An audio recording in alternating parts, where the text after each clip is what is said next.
الحمد لله والصلاة والسلام على رسول الله أما بعد. قال رسول الله صلى الله عليه وسلم: لا يموت لأحد من المسلمين ثلاثة من الولد لا تمسه النار إلا تحلة القسم. متفق علیہ. نبی کریم صلی اللہ علیہ وسلم نے فرمایا کہ مسلمانوں میں سے کسی بھی مسلمان کے اگر 3 بچے فوت ہو جائیں تو اس کو جہنم کی آگ چھو نہیں سکتی ہے، صرف قسم پوری کرنے کی خاطر اسے آگ سے گزرنا پڑے گا. چونکہ پل صراط سے ہر مومن کافر کو گزرنا ہے اور یہ پل صراط جہنم کے اوپر رکھا گیا ہے جس پر سے ہر شخص کو گزرنا ہوگا اور اپنے اپنے اعمال کے مطابق اسے بندہ کراس کرے گا. اسی چیز کو اس حدیث کے اندر کہا گیا کہ جس کے 3 بچے فوت ہو گئے ہیں جس مسلمان کے، تو اسے جہنم چھو نہیں سکتی ہے، بس اتنا ہوگا کہ وہ جہنم کو کراس کرنے کے لیے یعنی آگ کے اوپر سے جو پل ہے اس پر سے اس کو گزرنا ہوگا. اللہ رب العالمین نے اس طریقے سے ایک ایسے شخص کو، ایک ایسے مسلمان کو کہ جس کے 3 بچے فوت ہو جائیں، اس کے لیے یہ خوشخبری اپنے نبی کے ذریعے سے سنائی ہے کہ ایسے مسلمان کو تسلی ہو جائے اور اسے ایک طرح سے اطمینان ہو جائے کہ گرچہ میرے بچے میرے فوت ہو گئے ہیں اور بچپن ہی میں ان کا انتقال ہو گیا تو کوئی بات نہیں، اللہ تعالیٰ اس کے عوض ہم کو جہنم سے بچائے گا، جہنم کی آگ سے بچا کر کے اللہ رب العالمین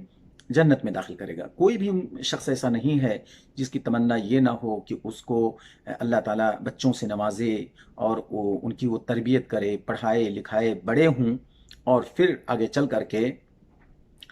بڑھاپے کی ایک طرح سے لاٹھی بنے. یہ ہر شخص کی تمنا ہوتی ہے، لیکن اگر اس طریقے سے کسی کے 3 بچے فوت ہو جائیں تو ان کے لیے یہ بشارت حدیث کے اندر سنائی گئی ہے. ہم میں سے بہت سارے ایسے ہیں کہ جن کے بچے چھوٹے پن میں انتقال کر جاتے ہیں. انہیں چاہیے کہ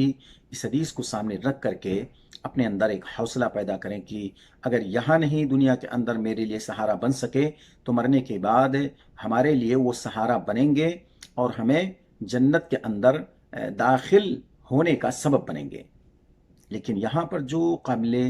غور بات ہے وہ یہ ہے کہ اس طرح کی جہاں بھی بڑی بڑی بشارتیں ایک مسلمان کو سنائی گئی ہیں اور بہت زیادہ ثواب دینے کا جو وعدہ کیا گیا ہے، یہ سب کچھ ڈیپینڈ کرتا ہے کہ ایک مسلمان بذات خود اپنی توحید کو سلامت رکھے اور شرک سے اپنے آپ کو محفوظ رکھے،